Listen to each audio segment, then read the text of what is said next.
Oh la Quétale, donc on se retrouve pour une nouvelle analyse. Je vais vous faire l'analyse du match d'hier soir entre le Barça et Dortmund. Pour ceux qui voulaient l'analyse de Lyon, je suis désolé, j'ai pas vu le match. Donc voilà sur ça. Donc pour en revenir à l'analyse de Dortmund enfin plutôt du Barça face à Dortmund. Donc en premier, je vais analyser le match de Dortmund et en deuxième celui du Barça. Donc on a vu un Dortmund en grosse difficulté sur ce match-là.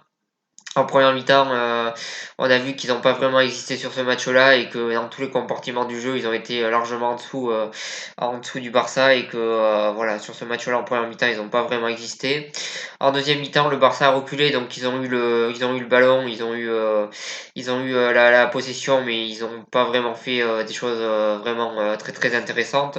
On peut même dire que ça a été quand même plutôt faible ce qu'ils ont fait en deuxième mi-temps et plutôt décevant. Même si en fin de match, ça s'est un petit peu amélioré. Mais globalement, ça reste très très décevant ce qu'a fait Dortmund hier. Donc voilà, match encore une fois très décevant de la part de Dortmund.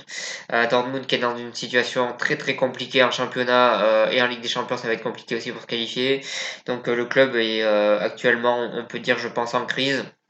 Et, euh, et pour eux, il va falloir qu'ils se relèvent rapidement et qu'ils retrouvent des bons résultats. On sait que l'entraîneur est sur la sellette et peut être démis de ses fonctions à tout moment. Donc voilà, côté Dortmund et voilà sur ça. Donc attention à eux et attention à la suite. Mais c'est vrai que ça s'annonce pas très radieux pour Dortmund. Donc voilà sur ça. Ensuite, pour en revenir sur le Barça, très très bon match de leur part, surtout en première mi-temps. On a vu un Messi qui a fait un match tout simplement énorme, qui a été vraiment très très fort sur ce match-là, qui a donné des bons ballons et qui a été bon par ses dribbles, par ses tirs et à peu près tout ce qu'il a fait a été réussi. Suarez aussi qui fait un très très bon match devant. Ça a souligné également, il fait un bon match et il répond présent encore une fois dans les grands matchs.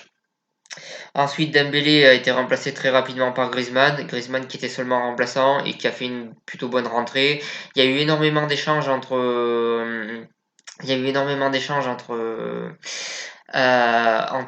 Griezmann et Messi. Donc voilà, on parle souvent que les deux joueurs s'entendent pas en dehors du terrain et sur le terrain. Mais là, pour le coup, sur ce match-là, ça s'est plutôt bien passé entre les deux.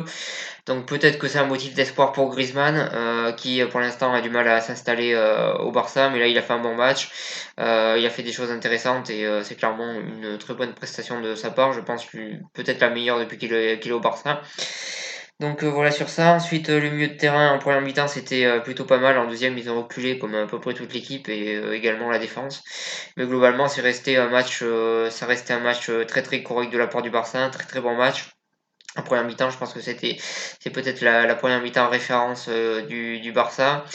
Peut-être le match référence d'ailleurs du Barça, un match où le Barça a maîtrisé totalement son sujet et a été au-dessus de son adversaire tout simplement. Pas grand-chose d'autre à dire sur cette analyse. Le Barça a maîtrisé son sujet, victoire méritée. Ils sont sûrs d'être premiers de leur groupe, donc voilà, ils ont assuré l'essentiel.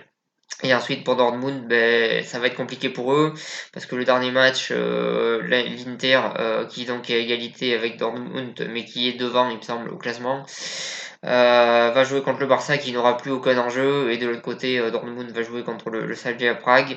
Le Slavia Prague, donc voilà, ça s'annonce compliqué, mais ça reste faisable pour la qualification pour Dortmund. Et même s'ils sont en crise, il y a largement la place pour qu'ils remontent en championnat. Et en Ligue des Champions, ils peuvent encore se qualifier. Donc pour l'instant, je pense qu'il faut un petit peu attendre avant de s'enflammer côté Dortmund. Donc voilà sur ça et voilà sur cette vidéo. Je vous remercie de m'avoir suivi et je vous souhaite une bonne continuation.